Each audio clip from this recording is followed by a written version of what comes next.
Quand je fais les méditations, ce n'est pas seulement moi qui médite et qui reçoit des informations, des images, des impressions que je traduis ensuite en mots. La méditation, elle est collective. Donc par exemple, lorsque je médite avec plusieurs personnes, quand on fait un cercle de méditation, il y a un échange qui se crée.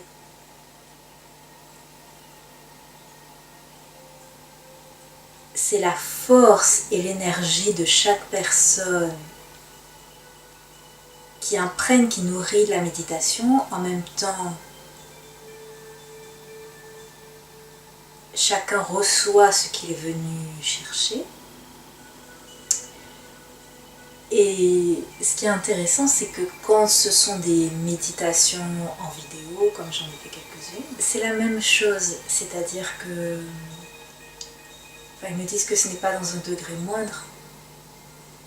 La méditation, elle se fait aussi collectivement avec toutes les personnes qui vont regarder la vidéo.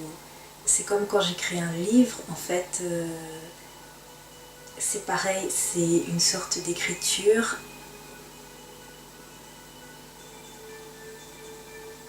Mais les âmes qui vont lire sont déjà présentes.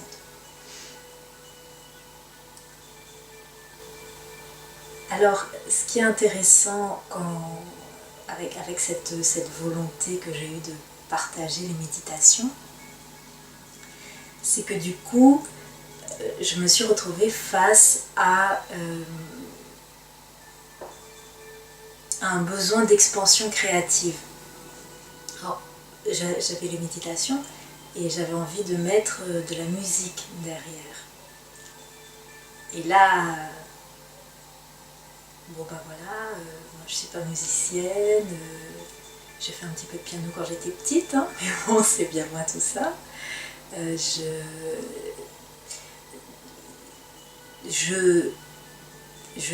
me suis créée, je suis dans un espèce de monde où j'ai l'impression de ne pas avoir les moyens de payer quelqu'un pour me faire des bandes sonores. Qu'est-ce que je fais? Eh ben je fais quand même. Je fais quand même les musiques.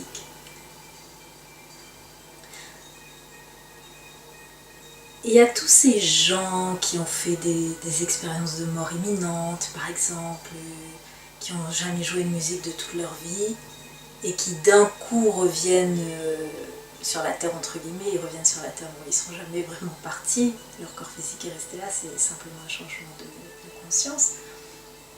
Et ils reviennent et ils savent jouer de la musique.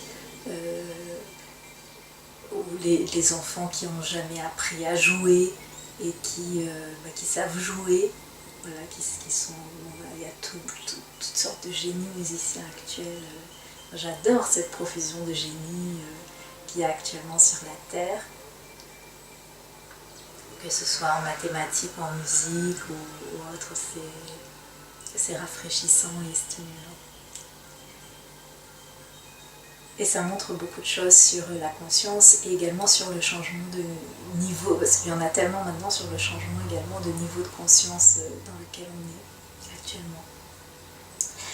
Et donc voilà, et tous ces gens qui disent que ils reçoivent, alors je me suis dit, moi aussi je peux recevoir. Moi aussi je peux recevoir. Et c'est comme ça que je fais les musiques qui accompagnent mes méditations.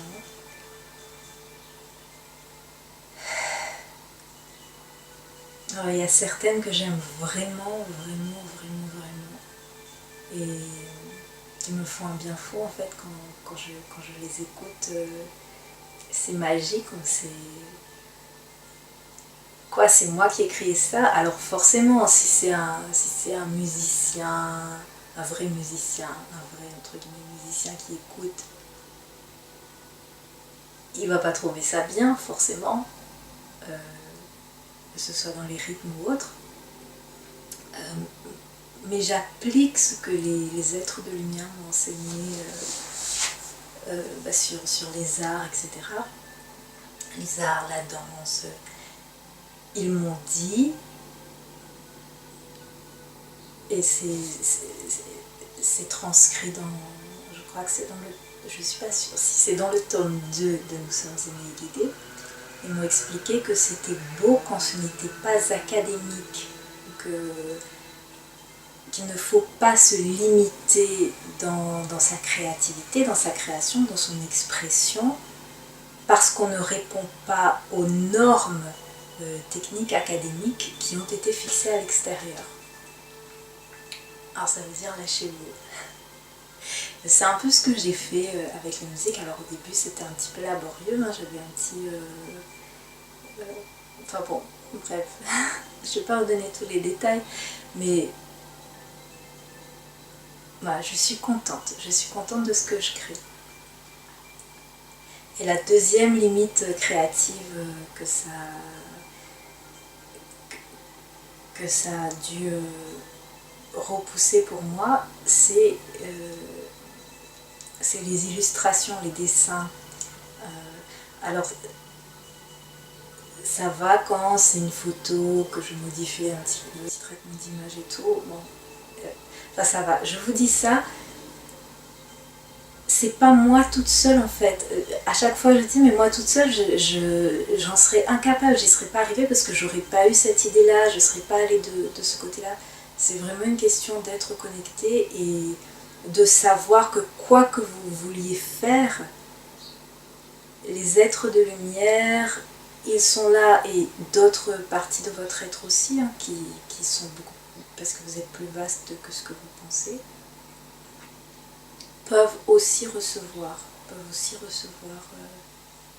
l'inspiration. Et donc, alors là, le domaine dans lequel je suis vraiment pas à l'aise, c'est dessiner. Et quand j'ai fait la méditation paix, ce que je voyais, ce que je voulais absolument comme pochette, comme illustration de pochette, c'était, je voyais comme un genre de colombe, mais quelque chose qu'il faudrait dessiner. Et moi je sais pas dessiner, enfin en tout cas c'est comme ça que je le sens, et j'ai vraiment senti les êtres de lumière qui m'ont fait mais essaye, c'est pas difficile. Et en fait je me suis rendu compte qu'en faisant quelque chose de très simple,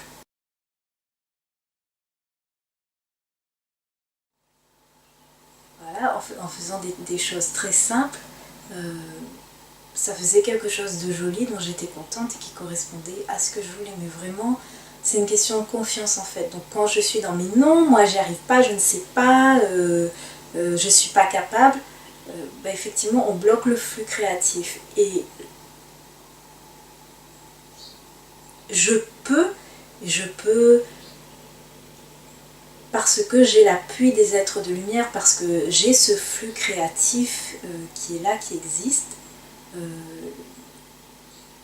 les êtres de lumière qui me tiennent la main dans chacun de mes pas. Et en fait la confiance c'est à eux en fait, c'est quand je leur fais confiance, c'est quand je suis dans cet état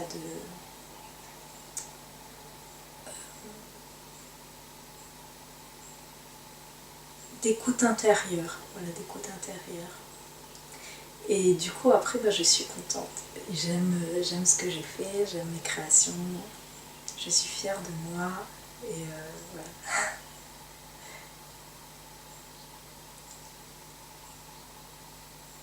Et ça aussi m'a enseigné, c'est d'être fière de ses créations, d'être fière de ses créations. Et à nouveau de pas se placer à un niveau de voix extérieures entre guillemets qui pourraient avoir des jugements, parce que là en fait c'est ces voix extérieures là qu'on va utiliser pour se juger soi-même, se dénigrer parfois.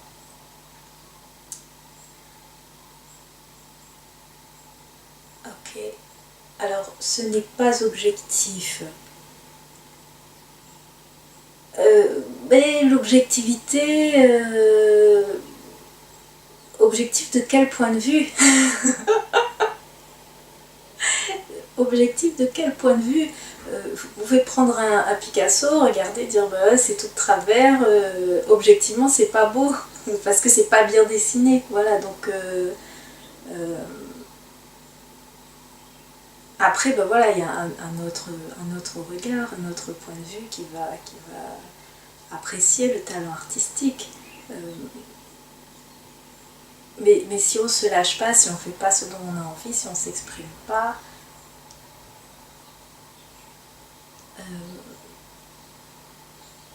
en fait c'est bloquer des parts de soi. C'est vraiment bloquer des parts de soi.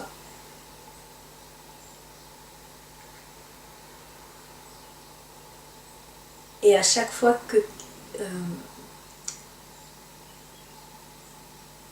parce que votre créativité, c'est une sorte d'expansion de la matière créative terrestre. Sinon, voilà, la musique n'aurait jamais évolué. Non, le standard c'est ça, c'est la musique classique, on ne fait pas de rap. Voilà. C'est vraiment...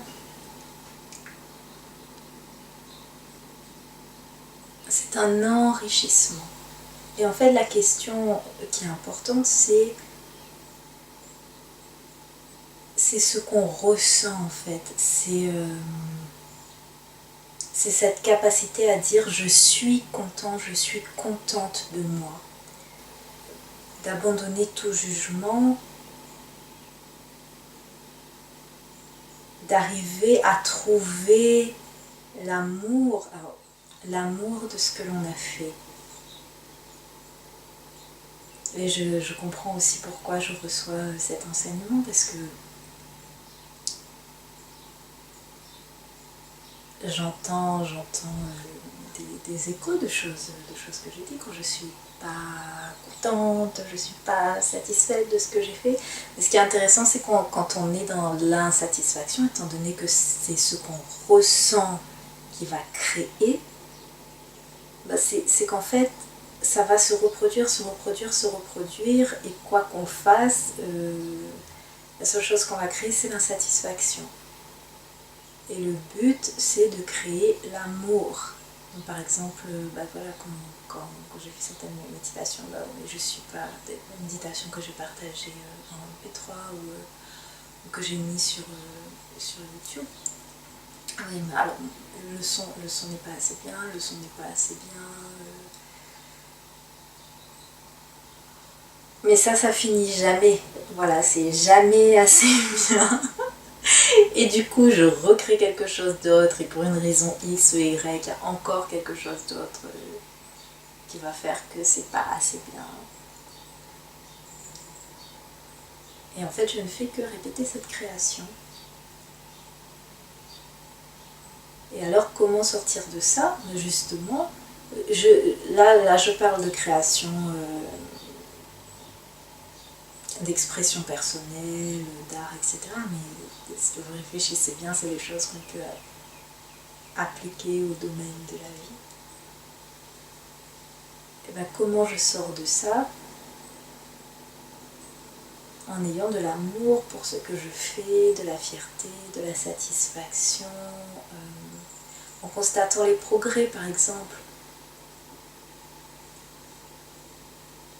Je suis contente, voilà, alors des fois c'est comme des musiques, alors des fois je fais des musiques, bon, des fois j'aime pas trop, et puis c'est intéressant parce que plus tard,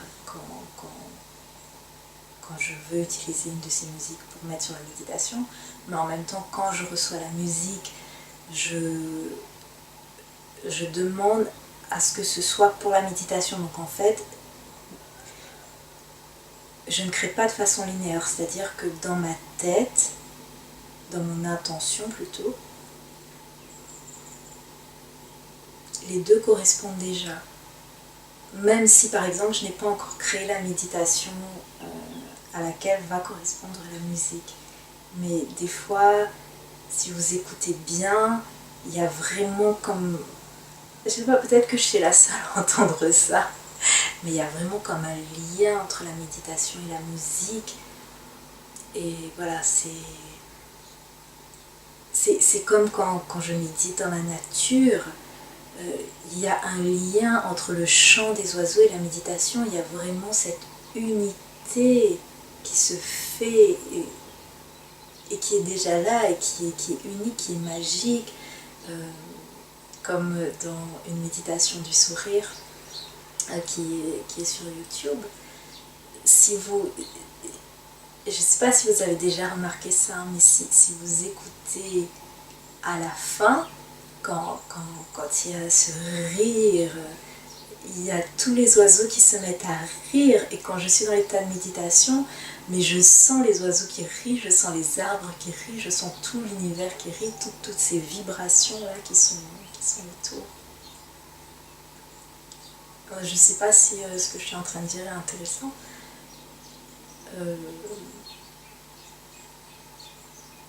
Je ne sais pas pourquoi même, ils ont envie de parler, ils ont plutôt envie de parler d'art, de créativité, alors c'est là-dessus qu'on va continuer. Et c'est comme quand j'écris en fait, à nouveau ce n'est pas linéaire. C'est comme quand je lis un livre, c'est difficile à expliquer, mais je reçois en avance ce que je vais lire après. Et c'est pareil quand j'écris.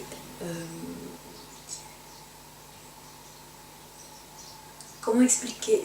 C'est pas dans l'ordre, c'est une corrélation de toutes les choses, de quelque chose que je vais lire bien après avoir écrit un passage, mais qui tombe au moment où je suis en train de faire parallèlement la mise en page. Donc je fais ma mise en page, voilà, du coup je relis ce texte-là. Et en ce moment, je suis en train de lire ce livre-là, mais pourtant ce texte-là, j'ai écrit il y a 1 an, mais c'est exactement ce qu'il me faut pour rajouter. Et voilà, c'est un peu comme cette histoire de musique et de méditation, où quand j'écoute, j'ai cette impression d'unité-là, et tant que j'ai pas ça, voilà, j'ai envie de sentir la méditation qui danse avec la musique. Bon, bah, c'est très personnel, hein, si ça se trouve, je suis la seule à entendre ça ou à sentir ça. Alors, il y a d'autres choses intéressantes par rapport à tout ça. Une autre petite anecdote. Je ne sais pas si je vais peut-être faire une petite pause de cette vidéo et essayer de vous mettre cet extrait-là. Je ne sais pas si vous allez entendre la même chose que moi. Mais des fois, dans les chuintements, il y a toujours un bruit de fond, j'essaie de nettoyer, mais quand tu as la méditation, quand on enregistre comme ça, voilà, il y a une espèce de bruit de fond, si c'est pas la voiture qui passe ou quoi que ce soit. Je devrais pas dire ça parce que je voudrais que mes méditations soient absolument parfaites, avec les petits oiseaux qui chantent derrière et enregistrés dans des conditions calmes et harmonieuses. Et j'adorerais faire un DVD où je suis dans des lieux vraiment de haute spiritualité, avec des... Enfin, je dis spiritualité, mais pas forcément avec des vibrations élevées. Ça fait des années que j'ai envie de faire ça, ça fait des années que j'ai ce projet-là. Où voilà, j'ai des vibrations qui sont élevées. Bon, bref, c'était pas pour dire ça. C'était pour dire que parfois, parce que les vibrations, les sons autour de nous, comment dire, les êtres de lumière, l'univers nous parlent. Dans les lieux, il y a des mémoires, il y a des ondes, des énergies, voilà. Et ça peut être traduit en une sorte de perception médiumnique, par exemple, mais ça peut être également traduit dans la matière. C'est traduit dans la matière comme quand par exemple on se tire les cartes. Voilà, c'est une idée qui est traduite dans la matière. Alors, on peut le toucher. Ce qui peut être traduit dans la matière, ça peut être traduit donc en vision, ou comme voilà, des fois, vous savez, ces histoires-là, il y a le visage du Christ qui s'imprègne sur un tissu, bon voilà, ces énergies-là qui se montrent, qui peuvent être perçues par l'essence interne, là elles peuvent être perçues par l'essence externe. Donc là je parlais de la vision, mais ce sont aussi par les sons. Alors les sons, donc le chant des oiseaux par exemple, le chant des oiseaux, le vent dans les arbres, la vibration d'un moteur, ça peut porter, qu'on veille, ça peut faire venir à nos sens extérieurs une énergie. Et merci, merci je ne sais pas si vous avez entendu le craquement, mais pour appuyer ma démonstration.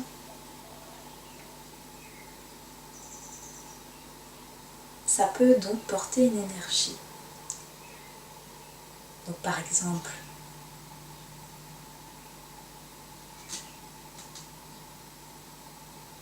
bon, je ne vais pas dire cet exemple-là parce qu'en fait, il y a un exemple auquel je pense, mais j'avais fait une petite vidéo et je ne l'ai pas publiée. Je ne sais pas si je vais la publier, on verra. Donc, voilà. Où justement j'explique un peu la même chose là, avec des choses que j'entends dans le chant des oiseaux par exemple.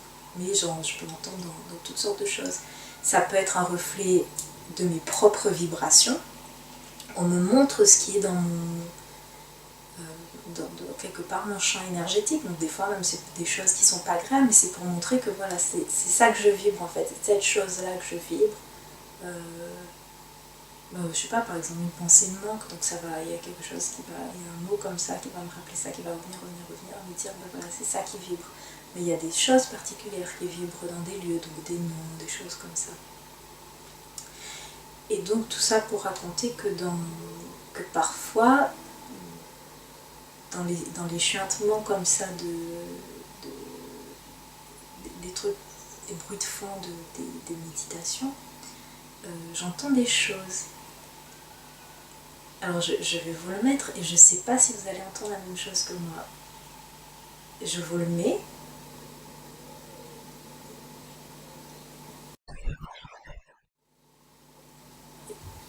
Et moi je vous dis ce que j'entends. Si je ne suis pas sûre de ce que je dis, je ne sais pas si c'est... Oui, je crois que c'est ça, je crois que c'est Sylvie enchantée. Au début j'ai entendu ça, je crois que j'ai entendu quelque chose comme Sylvie enchantée. Bon, il faut vraiment que je remette la bande son, d'ailleurs je ne suis même pas sûre de me rappeler c'est au début de quelle méditation, il faut que je cherche. Je crois que c'est Sylvie enchantée, et puis j'entends ça plusieurs fois, et puis après dans le début de la méditation, dans les premiers mots que je dis, finalement s'évanouit de faire ta connaissance.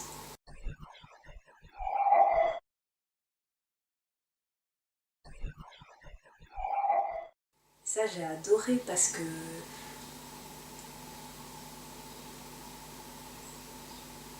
c'est une énergie particulière en fait qui est venue au moment où je débutais cette méditation et qui me fait signe au-delà de mes sens intérieurs qui sont très très affûtés. Mais voilà, c'est une petite autre chose. Moi j'ai beaucoup d'autres idées, mais là on me demande de laisser aller.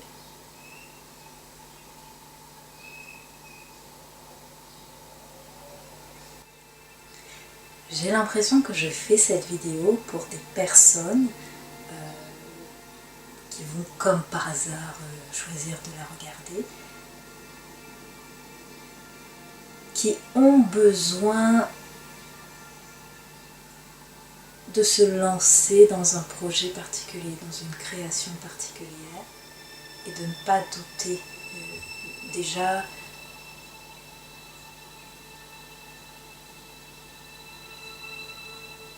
de savoir qu'on n'est pas seul quand on fait les choses, qu'on est accompagné.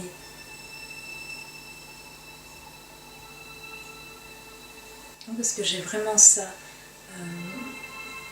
J'ai tout ce qui concerne l'écriture, ce qui concerne la musique, la peinture.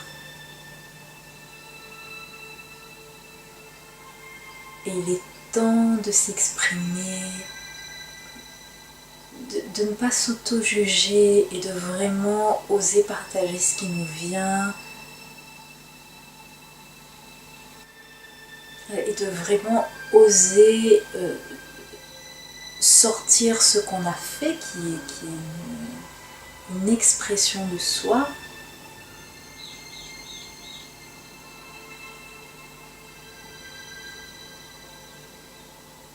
De ne pas avoir peur d'être jugé, de ne pas avoir peur de se montrer, de montrer ce qu'on sait faire et de se montrer aussi dans ses faiblesses, de se montrer aussi dans ce qu'on ne sait pas faire, dans nos imperfections qui sont souvent une des plus belles parts de notre beauté. C'est comme notre vulnérabilité. C'est ce qui fait notre beauté.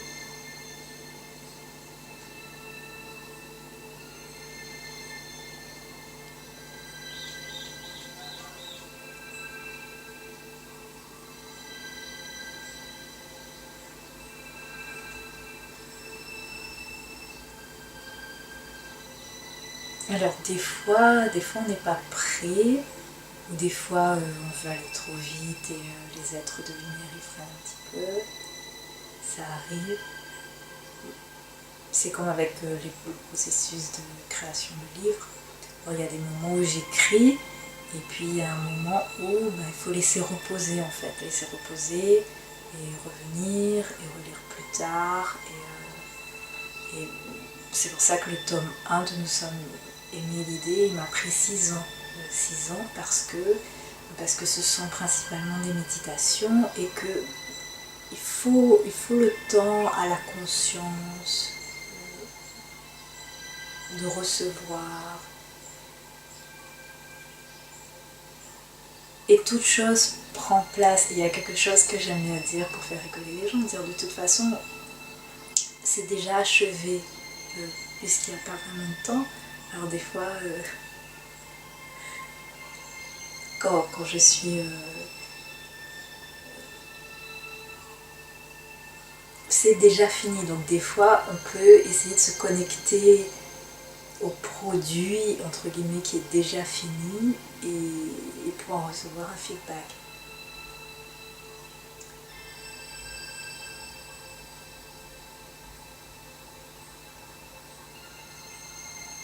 Et on peut vraiment choisir de créer dans la joie et avec, ils insistent à ça, et ils insistent en disant avec l'assistance des êtres de lumière. Je dis êtres de lumière, vous pouvez recevoir l'assistance de votre ange gardien, vous pouvez recevoir l'assistance d'autres artistes qui sont à la fois dans ce monde et à la fois dans ce monde sur cette terre et aussi qui ont quitté cette terre. Parce que de toute façon, on est un. Donc ça veut dire qu'on peut se connecter à qui on veut. On est tous connectés. Voilà. Donc s'il y a un artiste qu'on admire, quand on regarde beaucoup son travail, etc., forcément, cette facette de sa personnalité, qui est aussi nous, même si c'est pas forcément facile à concevoir, même si on peut mettre de la distance en disant oui mais lui c'est un grand artiste et pas moi, mais en même temps dans l'unité on est vraiment tous connectés et on peut donc recevoir l'assistance d'artistes, de guides qui sont de l'autre côté, donc certains qui ont été incarnés sur la terre et d'autres qui n'ont pas été incarnés.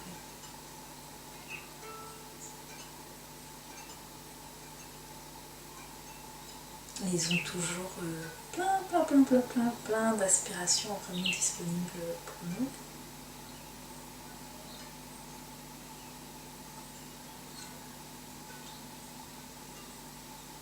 Et ils vont vous prendre la main quand c'est le moment de sortir entre guillemets à l'extérieur et de partager, parce qu'en fait c'est un...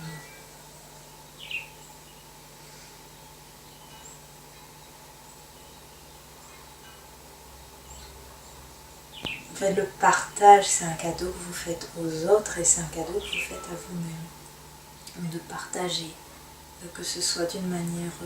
ça n'a rien à voir avec le fait que ce soit, par exemple, un tableau qu'on va exposer gratuitement ou un tableau, une toile qu'on va vendre. Ça n'a rien à voir. Dans les deux cas, c'est un partage. En fait, c'est vraiment permettre à quelqu'un d'autre de se connecter à cette énergie qui a été exprimée.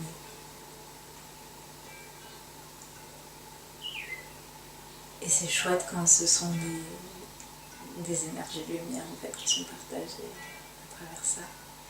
Et de ne pas douter de la qualité de vos énergies. Ça fera toujours plaisir à quelqu'un de toute façon, quoi que vous créiez.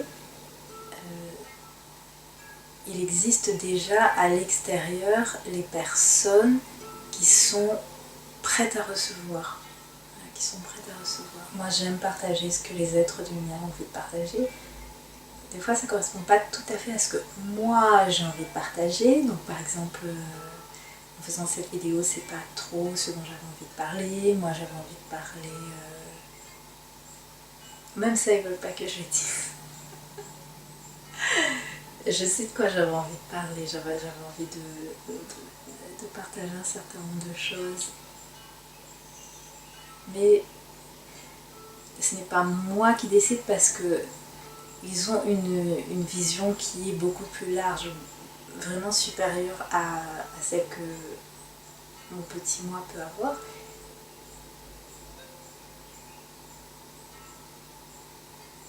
Ils connaissent déjà les personnes qui vont se connecter à cette vidéo.